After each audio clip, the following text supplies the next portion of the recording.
All right, here we are again, another Senior Men's Club talk, not like we normally do, but this is the best we can do, and it's really great, Mick. We appreciate the help that the True Colors crowd here does each time, and we'll keep doing it as long as they'll let us come in. So, being in the program, of course, we always do the pledge, so let's do it right now. I pledge allegiance to the flag of the United States of America and to the republic for which it stands, one nation, under God, indivisible, with liberty and justice for all. Okay.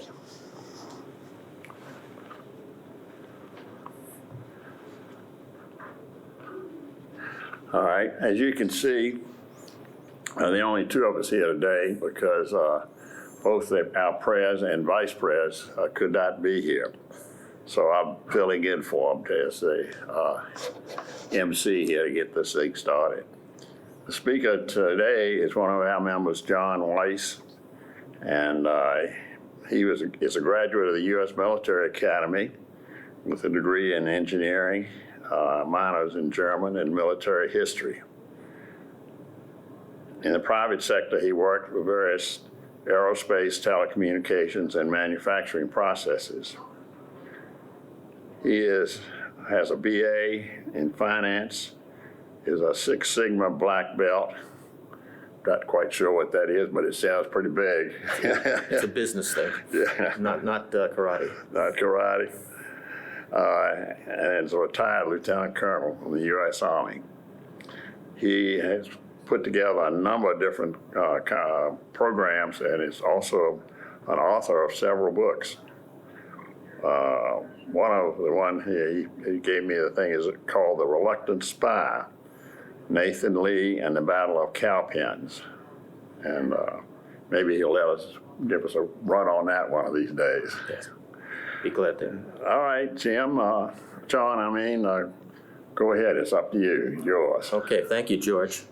I'm glad to be here again, and I hope you're not getting tired of me, but I did want to say that the presentations I've done in the past that are about the revolution have always been about great military commanders who were schooled in military science, and usually the victory depended upon one of them making a horrible mistake or one of them being very innovative. I like this battle, the Battle of Kings Mountain, because it is about just men like you and me, and that went out protecting their homes, and they didn't need anybody with any type of professional experience in the military. They knew how to protect themselves against the Indians. They knew how to protect themselves against the people trying to collect the revenue. These were the people that were probably the most patriotic to the cause, because not only didn't like the British government, they didn't like any government at all. So I think you'll find this, and I hope you'll find this is an interesting program. This is an important battle because at the time, morale could not have been lower than the United States, the new United States, were experiencing. First of all, just a couple of months before that, the world was shocked, or the United States were shocked by the fact that Benedict Arnold, their most famous commander, committed treason by trying to turn West Point over to the British, a thing that might have ended the war early. Southern patriots, the people from Virginia down through Georgia, they were disheartened because they had just lost a big battle due to a cowardly commander of the American Army. France and Spain had promised military and naval help, but they weren't doing anything for various reasons. This war in the South was a true civil war, not the kind that we talk about in 1861, because that was a war between the states. This is a civil war that you could look over to your neighbor and he might be a loyalist to the king, or he might be a patriot for the new republic.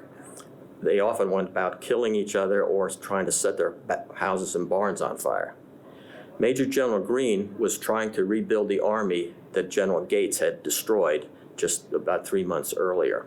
So there was nothing really hopeful to look forward to. And then on top of that, Cornwallis, probably the best general that the British had, was left to conquer the entire South. And he was getting ready to go from South Carolina to North Carolina and bring the war to an end for the British. Now, this is a term here, the over-the-mountain men. At that time, North Carolina stretched from the Atlantic Ocean to the Mississippi River. And what we now know as Tennessee was actually a part of North Carolina. The men that moved from North Carolina to across the mountains with the very good farming land there were a breed different than anybody else in the colonies or the states at that time. Name that you probably all know is Daniel Boone. He was one of the people that moved to the Virginia sector. And there were others that you'll learn about today, Isaac Shelby and Benjamin Cleveland and others. They were tough, independent frontiersmen. Like I said, they had no use for any government because they got no support from the government. They were hardened to war, but it was a different type of war, more of like a guerrilla war of trying to keep the Indians away and trying not to upset the Indians.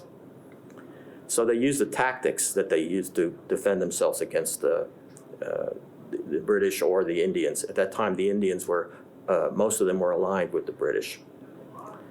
They just wanted to be left alone. They did not like people that were not from their settlements on the other side of the Appalachian Mountains. So they were always skeptical and kept an eye on them. The way they saw life was life or death. You had to keep your family safe from disease, from hunger, and from the revenuers that were coming across to try to take what little that you had produced for your family. The way they saw it was this simple process. They would perceive a threat. They would respond and take immediate action when there was a challenge. And action was something that they agreed on by their community. If you were living in a little development of 100 houses or something like that, those people were their own independent country in the way they protected themselves and prospered. This is a map of 4 states, the westernmost part of North Carolina being most recognizable. You can see that it was Virginia, Tennessee, North Carolina, and South Carolina in those red circles. There were men from all these states that participated in this great battle. That area there at the bottom left is Gilberttown, which is close to Asheville. That is where all the men from across the mountains in what is now Tennessee came together, because they were widely separated communities, and they needed a place to all rally together. And in case they lost the battle, they needed a place that all of them could go back safely and try to get out of there. You can see all these settlements that are in blue there of where these men came from. Major Ferguson, we'll go into him a little bit later in more detail. He was the commander of a force of loyalist soldiers, often called Tories, I use that term a lot, who were going to work on behalf of the British to keep the South a part of the British Empire. He came around, he had a mission to secure all of northern South Carolina and western North Carolina so that his general Cornwallis could attack through North Carolina and into Virginia. But he was sort of arrogant, and I'll give you a quote that he made later on. He went and threatened the people that were across the thing. He said, you will sign an oath of loyalty, or I'll come in and burn your homes and hang your men. So in response to that, as fast as men could travel on horse or run, the word got out very quickly. Very soon, about 1,100 men gathered at Gilberttown. They had to leave a small force behind, maybe 200 or 300 men, usually the older ones and then the younger ones. And of course, the women were armed too, in case the British were stirring up the Indians there. Now we're looking at the men that won this battle, of course, the leaders of the men that won the battle. This is one of the greatest examples of the independent spirit of Americans, the American exceptionalism. These people came from all around Europe, and they settled in these settlements. Every time they would go bankrupt or their crops would fail, they would always have a way to go west and make a new settlement. On the bottom right, you'll see Colonel William Campbell and Charles McDowell. They were the only ones that not only fought in this battle, but in the two most decisive battles that came after that pushed the British out of the South, which was the Cowpens, which I've lectured on once before, and Guilford Courthouse, which maybe I'll be able to lecture on some other time. These men were, if you can imagine in your neighborhood or in your block of your city that you live in, if you had somebody there you could always go to if you had a problem. You might need some money, you might need some help because you have a sick family member or something like that. These were the guys that got there first. They were usually they weren't wealthy, but they were the best well off. And these were the guys that would organize the citizens into defending themselves in case there was an Indian uprising. So these guys were elected, and they had held a lot of power. Everybody trusted them, and you'll find out how much they trusted them.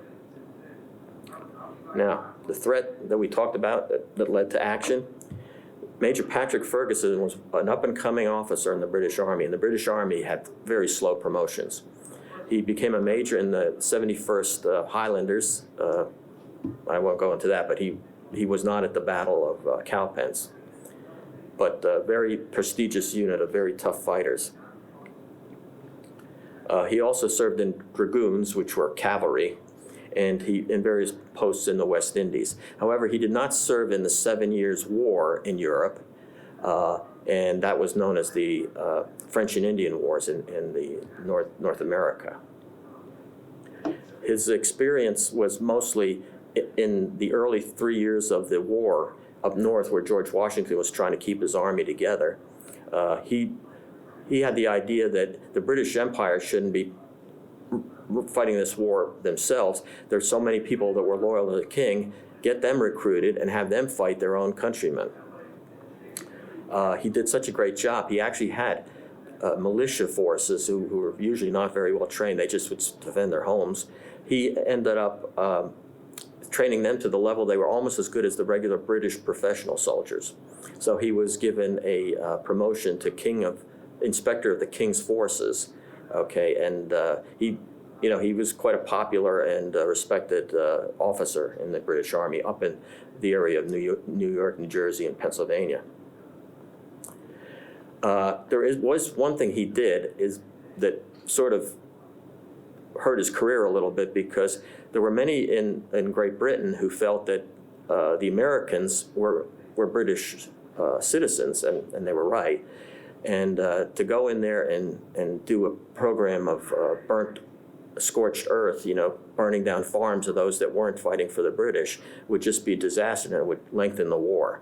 But that's how he felt. He felt you ought to burn every farm, every home, and kill every man that takes up arms against his king. Obviously, that didn't make him very beloved by the American patriots. One of the things was, though, in New Jersey and New York, he was fighting in open terrain, and the British tactics of shoulder-to-shoulder fighting, linear warfare they called it, was what he knew best. He was not a favorite of Cornwallis, his immediate commanding officer, but he was very loyal to, and he got a lot of support from Henry Clinton, who was commander of all British forces in America. So this was going to be a problem for him. Then there's a story about him. Even though he was brutal about dealing with rebels, as he called them, he had an incident there that showed he was gentlemanly towards other gentlemen. At the Battle of Brandywine, George Washington was losing the battle, and he moved to the front, as he usually did, into harm's way. And one of Ferguson's men, they were armed with a special rifle, which we'll talk about a little bit too. And he was an expert marksman. They were probably around 200 yards away, well within range of Ferguson's rifle. And he was about ready to shoot him, and he says, "Who is that guy that has this great uniform on out there?" And his captain, his subordinate, said, "Oh, that's George Washington, the rebel commander." And he says, "Go ahead and kill him now. We can end this war today." And so Ferguson started to take a beat on him, and then he said, "No, I'm not going to shoot this guy in the back, okay? We can defeat them without murdering somebody, and this guy's obviously a brave officer." So George Washington survived, and probably a bad day for the British as far as ending the war early. The Ferguson rifle. Now this guy, even though he had a crazy idea about burning people out, okay, he was quite a good tactician. So that means he knew how to maneuver men on the battlefield. He knew how to fight in the European fashion, and he trained his men that way too. If you look on the right side, he had a thing called a Ferguson rifle. He took a very poor design that could never really be manufactured well, and he made it better, and also better for the soldiers. A big problem in those days, any of you have seen any movies like The Patriot or anything about the American Revolution, and even in the Civil War, it took a long time to load the weapon. There were quite a few steps, and it was difficult to load unless you were really standing up. He developed a shorter weapon, and instead of feeding the round in from the muzzle, the end that the bullet comes out of, he fed it in from behind in the breech. And this was great because you could lay down and load the round in from the back. I don't have my pointer here, but I could show you that at the top there was a screw there, a very finely machined screw. And then if he turned the crank a little bit, a couple times, he could actually seal that. After he put the round in, it would seal itself. So there was no black backblast. A lot of these soldiers, after they were in a battle and fired 10 rounds, their faces were all black and burned. And that interfered with their seeing too. So he had a means of pushing the round in from the back, sealing it, and then firing. So instead of getting 1 or 2 rounds a minute, he was getting 4 or 5 rounds a minute, which, I'm a little bit behind here. He had a range of 200 to 400 meters, which is the same thing that Daniel Boone and the American riflemen had, with a much longer rifle. And he could do 4 to 5 rounds per minute. The muskets range, that most of the soldiers, 95% of the soldiers on both sides, had a musket which was not rifled. You put the ball in and you hoped it would fly straight after it came out. It was so innovative that he had a patent awarded for it. And with that, he had to, in order to build these in production volumes, he went to a testing ground that they had in Woolwich in England, and King George III was so excited about it that he went and he witnessed himself, and he thought it was a great idea. It was a great rifle, and he said especially to be used in the frontier, like in the colonies. But it wasn't adopted. And do you know why? Because the British had their own swamp. They had bureaucracy there that would just make anything impossible to make, and they were old-fashioned. They were a lot of men that had no experience in manufacturing. They were lords, and they had big properties. So they only manufactured about 100, and I think he only was able to bring about 20 to the New World that he gave to his best riflemen. Okay, now to really understand why this battle was so important and to get the context of where it was in the fight, is we got to take a look at Cornwallis' strategy. First of all, he tried 3 times to invade North Carolina, and if he couldn't get through North Carolina, he'd never get to Virginia. At that point, the British War Ministry was saying, okay, we're never going to get New England back because they're all crazy up there. And the middle Atlantic states, because of the way that they were fighting the war there, they used to be loyal to the king, but now they were against him. But they figured if they could take the 5 southern states, that's where most of the agricultural production was done. And in North Carolina, tar was produced there, and the pine trees and the other type of trees were great for shipbuilding. And that was something that the British wanted to have a monopoly on. So the map on the right gives you an idea. There are a couple of places there that there are little yellow explosive spots there. Those are other battles that have been fought. That was Cornwallis. He had about 4,000 men. He had the main body, and he was headed straight through the middle of central North Carolina. On his right, or the southeast, you can see that arrow there. He had a force of about 1,000 who were fighting somebody you probably all heard of if you watched Walt Disney World back in the early 60s, was the Swamp Fox, a guy named Francis Marion. He's a colonel.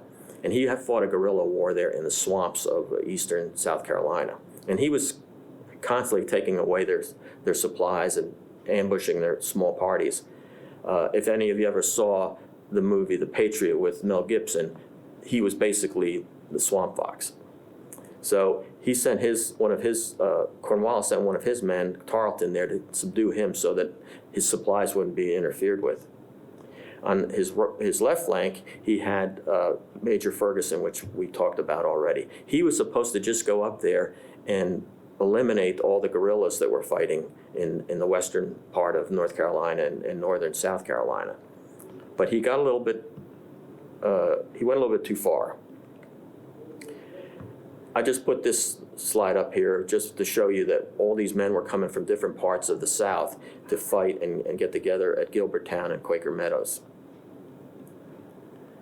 Okay, one of the things is Ferguson had an interesting fact is that there were about 2,500 men on both sides, total on both sides, that were involved in this battle we'll talk about. Only one British soldier was in that fight, and that was very unique for that time, and that was the Major Ferguson. This Ferguson, even though he was used to fighting the European-style battles, he respected the need for scouts to go out there and see what the terrain was like, where the men were, bring back intelligence, maybe even secure fodder for the horses and things like that. So he got pretty good intelligence, and his men were from that part of the state of South Carolina, so they knew how to hide from these guys coming over the mountain looking for him. So they actually lost contact with him, and that's very dangerous. If you think these men who are used to just fighting Indians, sort of man against man, they wouldn't like the idea of a disciplined army of 1,100 jumping on them, in small packets. They would travel in regiments of 100. So it was very important to find them quickly. So what they did is they took this guy who was sort of like a self-proclaimed actor, and he was sort of like the class clown in the town he was from in northern South Carolina. His name was Enoch Gilmer. He was a true patriot, but he could come across and play various roles. So what he did is he came in and he had part of a British uniform, that they issued to the Tories, and he came in and he said, "Man, I really hate those rebels, I wish I could know, where I could sign up for Major Ferguson's army, And so the lady that he was talking to there, who was a loyalist to the king, she said, "Oh yeah, I know where he's at," and told him. But at that point, other men came in. She was running a tavern, and other men came in and they said, "Hey, who is this guy?" And she says, "Oh yeah, he hates the rebels and everything." But a lot of these guys thought that they might have seen him somewhere before. So the Patriots, Americans, came in and they played a little act on him too, and they said, "Oh, we're going to hang this guy, okay? Because he's a Tory." They were actually Americans, patriots, and so they were going to take him off, and they hauled him off. The woman went back to the British and said, "Hey, you can't come back and try to burn this guy's farm. They're going to hang him." So he got out of there free and clear, and he came back with the news of where roughly Ferguson and his men were. And then luck was on the side of the Americans, because there was a young boy who was following them, trying to pretend he was in the army, and he came in and he told them that he had seen Ferguson just the day before, and he was going towards Kings Mountain. And you could tell it was him because he wore this plaid shirt underneath a hunting jacket. It was very loud red, and he was riding a white horse, and he was the only one that had a white horse in that area. So good breaks for the good guys. Now, the British had about 1,200 men. They had 100 what they called King's Rangers, because these were like scouts. These were not conventional fighters. These guys could, fight against Indians, Americans, whatever. But many of them wore red uniforms because they were such a good force that they deserved to be equipped like the British.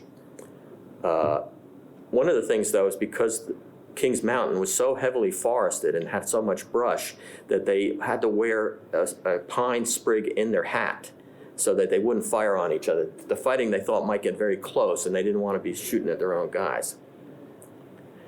One of the things, though, is that historians have said maybe Ferguson made a mistake to go to this mountain, and I'll tell you why in a few minutes, is because they were on the run. He was now afraid. His scouts were saying, hey, they got 2,000 men coming after you. It wasn't that much, but that's, people exaggerate. So when he arrived at Kings Mountain, he said, maybe this is the best place. I can put my wagons up there, and I can fight them from the top of this hill, big hill. So he went up there, and he felt that it was such a good position, they didn't even take time to dig in. And you can see the quote at the bottom. He was separated from Cornwallis, and that was bad because if he got in trouble, the main army could come help him. But he didn't know where Cornwallis was now either. But he sent a note through a messenger, and he said that I am king of the mountain, and God Almighty could not drive me from it. I mean, this guy was an arrogant guy, and plus which, he was blaspheming there to think that he was God, that he could fight God on that mountain. Most of these people were very religious. This isn't making anybody love this guy. So the battlefield was very complicated when they fought in the European style. You had to have very disciplined soldiers. It took 3 years to train a soldier to fight in the king's army. When you're a tough Indian fighter over the mountain, and you know how to use a weapon well, including not just a rifle, but a tomahawk or an axe or something like that, you had to come up with a simple plan.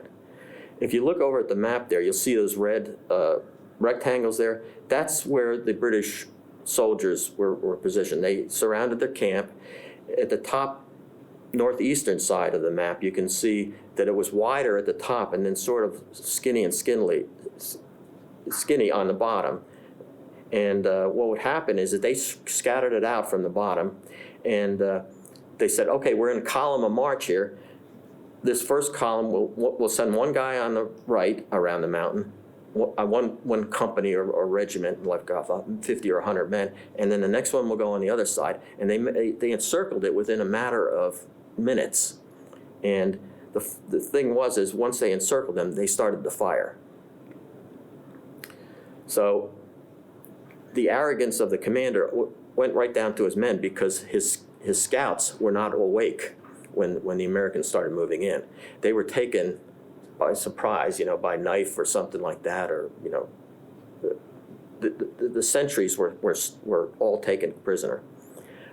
They made a quick vote because you couldn't do anything in these units unless you had a vote, because everybody was risking their life. And they had a thing like at the Alamo, they had a thing where they put a line on the ground, and then they said anybody that doesn't want to stay here, cross it. And legend says nobody. Only one guy crossed it. And curiously enough, they said he was from New Jersey. But anyway, they did the same thing here. And none of the men left because they felt that if they didn't defeat the British here, their homes would be burned, or their women and children would be killed. So they, just like when they would fight the Indians, no talking. They were wearing moccasins, so they weren't making a lot of noise moving through all that brush. And the orders weren't complicated like the British would give their soldiers. It was fresh prime your guns, so make sure you have the powder, where the sparks are going to be, and resolve to fight or die. It was pretty simple, and every man knew what was required. Their password was Buford because he had, earlier in the war in the South, laid down his arm because he had taken so many heavy casualties, and the British massacred them. They killed the wounded and they killed the men that threw down their weapons. So everybody in the South was pretty annoyed with these guys, and they wanted revenge. So this is going to dictate how the battle's going to be fought, this hatred for the British atrocity. At 1 p.m., they didn't wait. They could have waited another day to go up there, but they were ready to go right now. They didn't want anybody leaving at the last minute either. So they started to move up, got in position. As soon as they got in position, they started firing and moving up the hill. Now, maybe I didn't show you this very well.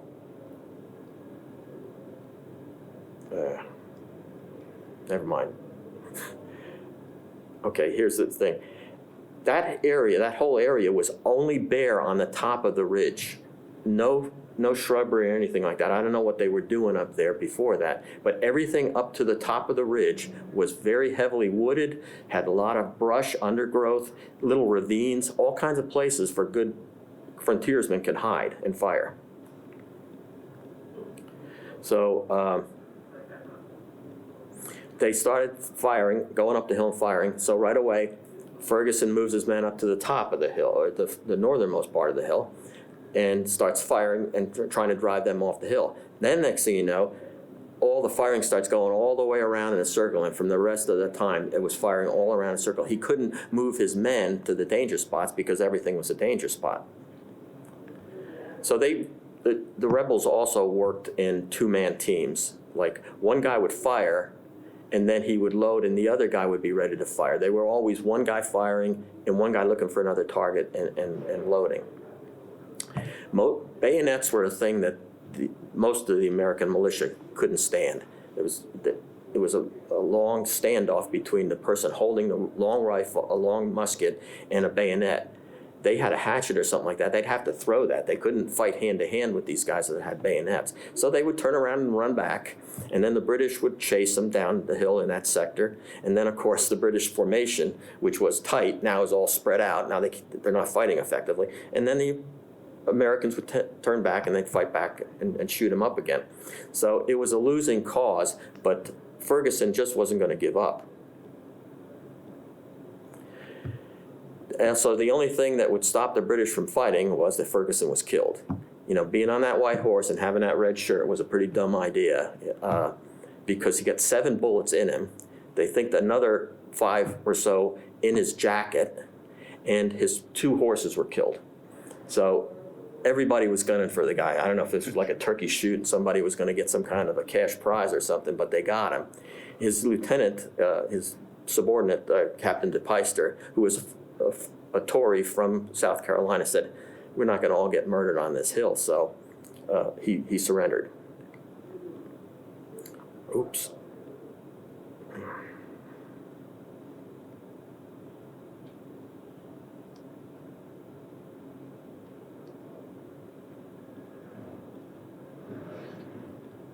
I lost one of my slides there. One of the things, I don't know how I lost that.